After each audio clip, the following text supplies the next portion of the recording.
Саламатсыздар ма? Бүгін бізде талдайтын ол ұбт-да жиі келіп жатқан pH және pOH есебін талдайтын боламыз.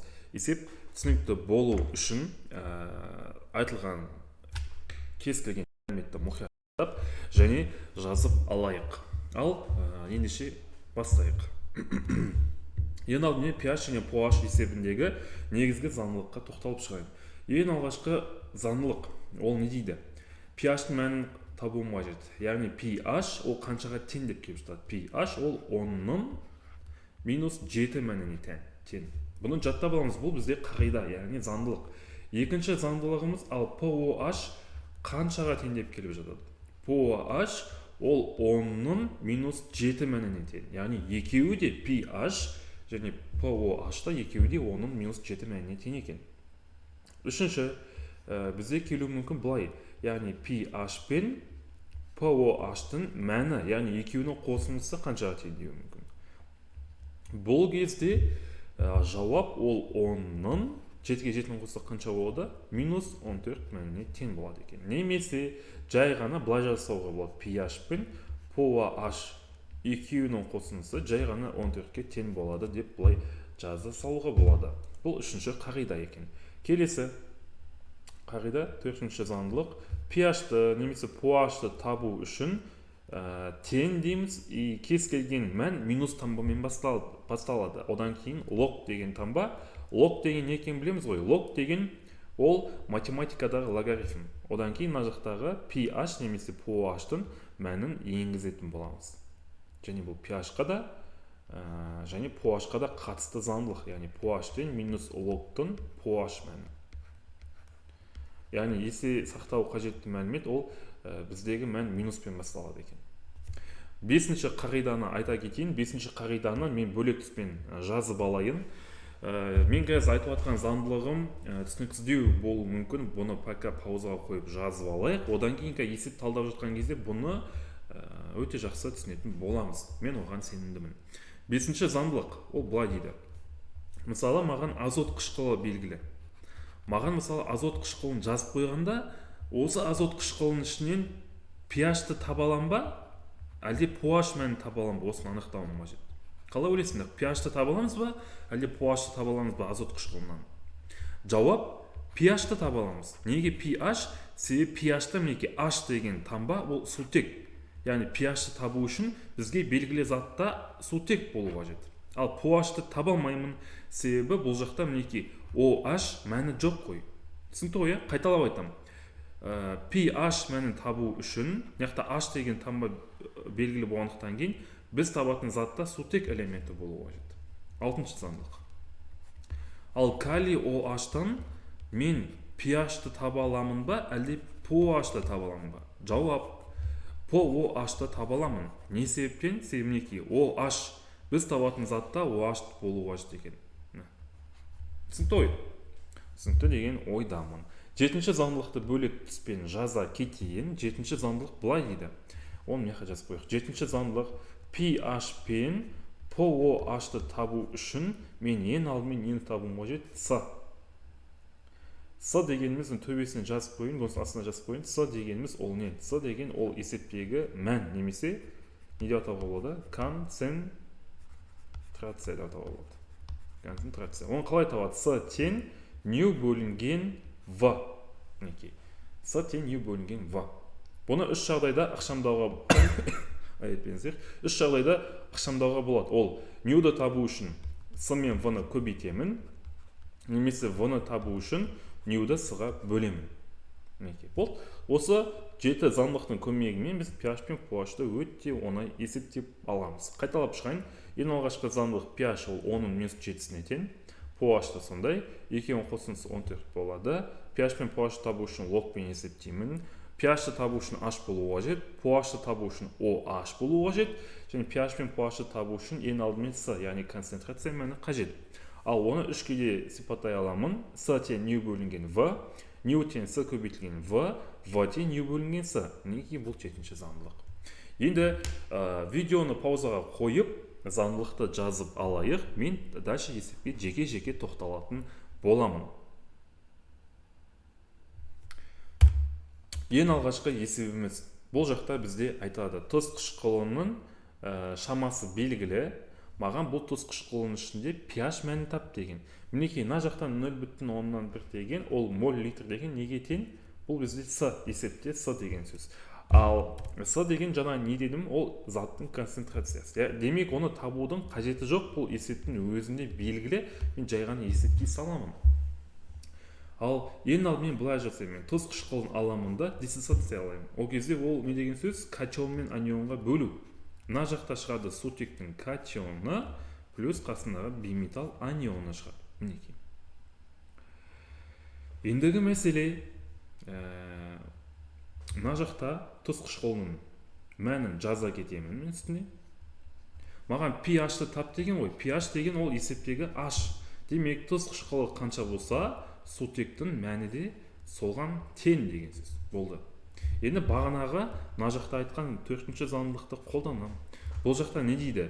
pH тең минус логтың қай мәні есепте 0,1 мәні. Ал енді бұны мен қалай есептеймін? Бұны есептеу өте ұзақ, математикалық жол өте көп. Қателеспесем 7 жолы белгілі. Но мен 2 тиімді жолын айта кетейін. Ең алғашқы тиімді жолы ол әлбетте біз қолданатын калькулятор. Ол қалай қолданылады? Телефонды ашамыз, немесе калькуляторды ашамыз. Сол кезде неқтағы белгілі мәнді жазамын, яғни есепте бізде ол қанша 0,1 осыны жазып алам.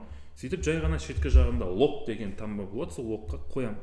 Сол кезде мына жақтың өзінде бізде минус 1 шықты. Бұл минусына минуспен қосылғанда плюс болып кетеді да, мінекей жауабы пайда болды. Яғни жауабы С нұсқасы екен. Бұл алғашқы логтың есептеудің тәсілі.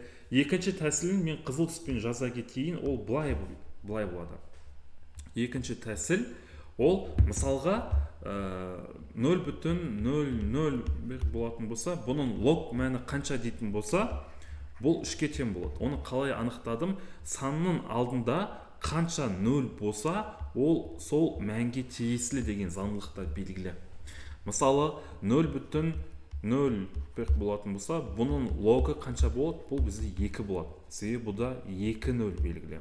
Ал былай болса, ол қанша болады? Бұның логы 1 болады. Себебі оның жалғыз ғана 0 белгілі екен. Мінекей, түсінікті ғой. Бұл енді екінші заңдылығы. Түсінікті болды деген ойдамын. Но мен исключениені айта кетейін. Мысалы 0,003 болатын болса, бұның лог мәнін біз енді бұл әдіспен есептей алмаймыз. Яғни бұл 3 болмайды. Себебі 0-ден кейін мен айтқан тәсілмен есептеу үшін тек қана қай сан болуға жеткен? Тек қана 1 деген сан болуға жеткен. Ал басқа 2, 3, 5, 6, 7 деген сан бола ма? Мен айтқан мына тәсілмен ол шықпайды. Сол үшін телефонға немесе калькуляторға жүгінеміз. Ал басқа да жолын білу үшін енді оны математика сабағынан немесе өздерінің мұғалімдерінен немесе YouTube желісінен біліп алуға болады. Мыжып кеткен жоқпын ба? Алғашқы есеп түсінікті деген ойдамын. Видеоны пауза қойып алайық та және жазып алайық.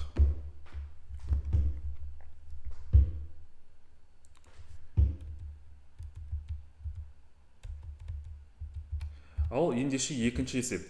Маған бұл жақта енді азот қышқылы деген. Азот қышқылының мәні белгілі, яғни концентрациясы, М деген оның өлшемі. Енді істеймін, азот қышқылын аламында мен диссоциациялаймын. Ол кезде өнімде шығады сутектің катионы және NO3-тің анионы шығады. Мінекей. Азот қышқылының шамасы белгілі, демек сутекте сол шамаға тиесілі деген сөз. pH табылған pH тең минус логтың 0,1 мәні. 2,0 белгілі, демек жауабы 2 деген сөз. Яғни мұнаяқтың өзінде минус 2 шығады. Бұл минус 2, минус пен плюс 2 болып кетеді. Демек жауабы С нұсқасы екен. Түсінікті ғой. Одан кейін мына нәрсені айта кетейінші. Мүмкін білуіміз мүмкін, білмеуіміз мүмкін. Мен айттым ғой, мынау диссоциациялау деп. Мысалы, HNO3 диссоциацияланған кезде мен не шығатынын жазып қойдым. Көп оқушы бұлай қате енгізеді. H2 плюс NO3 деп қойды. Неге бұлай жаздым дегенде маған айтады, ағай, сутек деген элемент 2 деген индекспен жазылушы еді ғой дейді. Я оған келісемін, но диссоциациялау дегеніміз ол катионға және анионға бөлінетін құбылыс. Катионға, анионға дегеніміз оның астында, яғни элементтің астында ол 7 ағайынды болса да индексі болмайды. Ал не үшін мен NO3-ке 3 деген индексті жазып қойдым? Себебі бұл NO3 ионы, ол өзі сондай. Яғни қышқыл қалдығы NO3 болғандықтан кейін мен оны 3-мен қосып жазамын. Ал элементте мына жақта индекс болмаса, ол мияқта да болмауы тиіс. Былай шығуға шыққой. Түсінікті ғой, осыны есте сақтап алайық.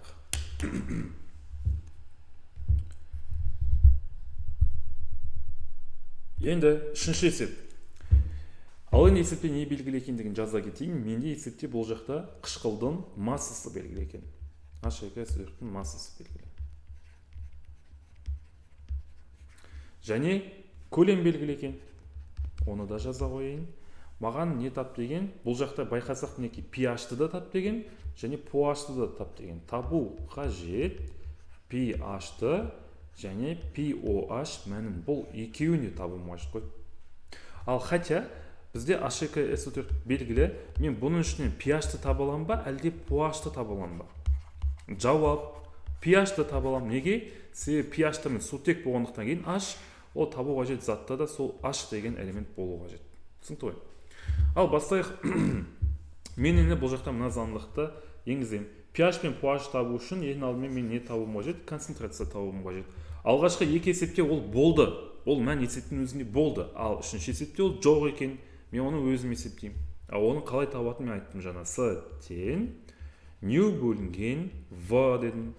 В есепте белгілі, оны бөліміне енгіземін. Ню жоқ. Нюді қалай табады? Ню тең М бөлінген молекулалық масса. М дегеніміз есепте белгілі. Мен оны бөлемін 98-ге. Айта кетейін, 98 деген мына заттың молекулалық массасы ғой Менделеевпен есептегенде. Ал сол кезде қанша шығатынын есептей кетейін, 0,105 шығуға жетті қателеспесем. 0,5 шықты. 0,05. Оны алымына жазам, ньюді тауып алдым. Сол кезде қайтадан өзінің мәні шығады екен. Таңбасы үлкен М. Мен тауып алдым концентрациясын қышқылдың. Енді мен теңдеуді жазам бағанағыдай. Яғни бағанамыз теңдеумен есептеп жаттық қой мына жақта. Осылай теңдеуін жазып аламын.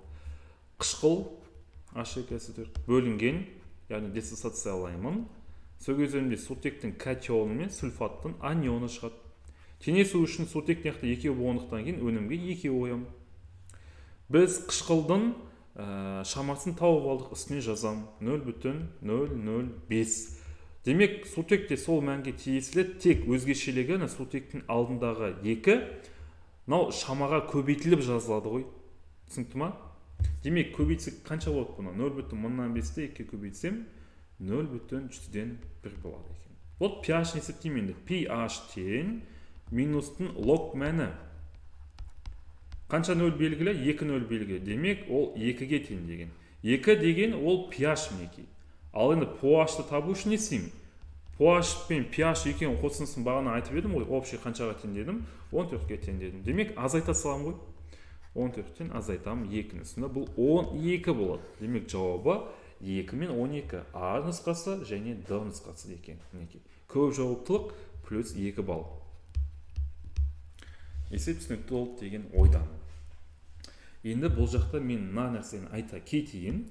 Мысалға, мен бағана екі теңдеуді жаздым ғой. Жалпы pH пен pOH-та мынандай теңдеу жазу маңызды ма?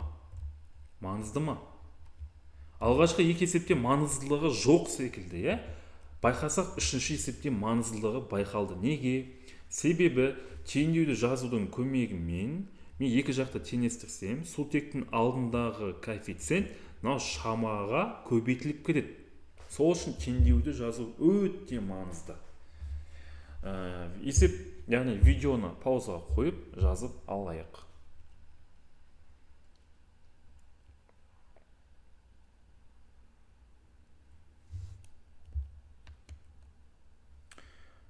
Ендеше, келесі есеп 5-ші. Бұл жақта былай дейді. Есепте моль белгілі. Неқа жаза кетейін, ню. Ню тең 0,10 моль дейді. Есепте pH мәні белгілі екен. pH мәні 3-ке тең дейді. Маған табу қажет көлемін. Бұны бағанағы заңдылыққа салам қайтадан. Айттым ғой мен, с тең ню бөлінген в-ны табу үшін былай ықшамдадық. Яғни с тең ню бөлінген в, бұны біз қалай ықшамдадық? В тең ню бөлінген с деп ықшамдадық. Неқа жалғасын былай жазайын. Яғни есепте ню моль белгілі. Мінекей. Осын жазам алымына 0,10 мыңнан 12 бөліміне концентрациясы. Ол да белгілі. Ол pH 3. 3 деген сөз ол 10-ның минус 3 мәні деген сөз. Ал мынау 3 деген сөз дәл осы санның алдында 3,0 болуға қажет деген сөз ғой. Мінекей 0, 0, 1. Қалай шыққандығы түсінікті ма? Қайталап айтамын. pH 3 деген сөз ол 10-ның минус 3 мәні. Ал 3 мәні деген сөз мына санның алдында 3,0 болуға қажет. Мінекей. Болды, енді осыны аламын да бөліміне жаза саламын. Сол кезде бірде 2 шығады. Бұл бізде F жауабы. Бұл да плюс 2 балл екен. Оңай, кішкене түсінсек, ол өте оңай есеп. Біздің талдап жатқанымыз. Видеоны паузаға қойып жаза алайық.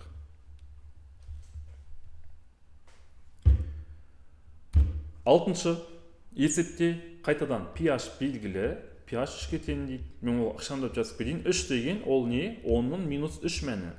Ал ол қаншаға тең? Осы санның алдында 3,0 болуға қажет. 0, 0, 3 мән жаздым, 3,0 жаздым. Енді мына сан жазам. Одан бөлек көлем белгілі В 2 литр. Табу қажет масса дейді. Ненің массасын табу қажет? Жаза кетейін. Масса неқа жазып қойыпты? Сыртқы қышқылының дейді. Ол қалай жазылады? CH3 COOH. Болды. Массаны қалай табады? Еске алайын. М тең ню көбейтілген молекулалық масса. Молекулалық массаны мен өзім есептеп аламын. Менделеевпен есептесем, мынанікі 60 Менделеев бойынша есептесем. Демек, 60 көбейту ню. Ню есепте жоқ. Оны мен бағанағы заңдылықпен ықшамдадым ғой. Ню тең с көбейтілген в дедім. Осылай тауып аламын. Яғни ню тең с көбейтілген в. В есепте белгілі ол 2. Мінекей. С есепте белгілі оны өзіміз тауып алдық. Ол көбейту 0,00. Сонда не шығады? 0,0 мыңнан 2 шығады. Болды, мынаған көбейте салам ғой. 0,002-ге. Сол кезде қанша шығады? 3,0 ғой. 0,112 дейді. Мінекей. 0,112. Бұл мінекей демек жауабы бізде шықты. Бұл қай нұсқаға келеді? Бұл В-ға келеді және С-ға келеді. Бұл жақтан да плюс 2 балл алады екенбіз. Есеп түсінікті болды деген ойдамын. Есеп түсінікті болса, видеоны паузаға қойып жаза алайық. Мінекей бізде бүгін қысқада нұсқа pH және pOH есебіне тоқталып өттік. Екінші бөлімін қаласақ, күтсек, онда өзіміздің ойымызбен бөлісе кетейік. Жалпы сабақ қалай болды, ұнады ма, ұнамады ма, түсінікті болды ма, түсініксіз болса қай жағы түсініксіз болды деген сияқты. Ойымызбен бөлісе кетейік. Алдағы уақытта иншалла тағы да видео сабақпен бөлісетін боламыз. Ал ендеше бүгінгі біздің сабағымыз осымен тәмам. Келесі сабақта жолыққанша сау болыңыздар.